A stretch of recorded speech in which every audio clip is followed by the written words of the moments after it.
What is it again? It's a turbomolecular pump from the company Variant. What are they used for? They're used to pump vacuum chambers down to, let's say, dry vacuum, oil-free vacuum, to minus 7th grade.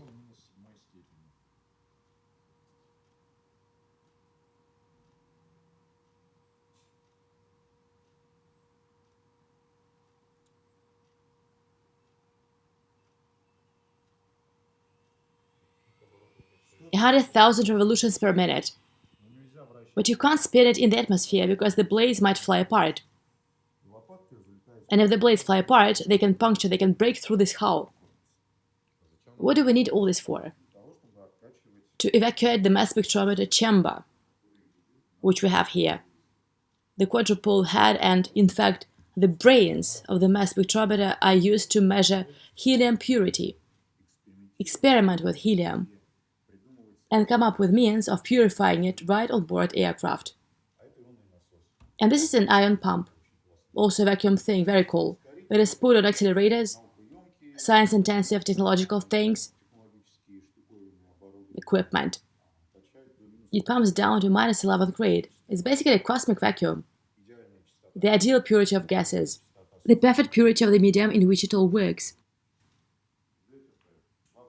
This is a vacuum chamber, future emulation vacuum chamber, in which the equipment will be tested for lifting to the stratosphere and near space. For low temperatures, for high temperatures, because there is a heating jacket. You can create quite any simulated altitude here. Where is the barytron? Ah, there is the barytron. Here, with this very super accurate sensor that measures the pressure. Here it is calculated from 1 to 1,000 torr, so we can create pressure in the chamber, simulating any height with an accuracy of a few meters. That is to check our equipment in order to make sure that nothing bad happens to it anywhere, for cold and for discharging.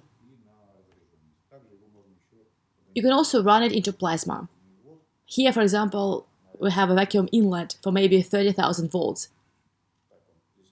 So there is no rubber gasket here, it's placed here, and accordingly an ion storm starts in the chamber.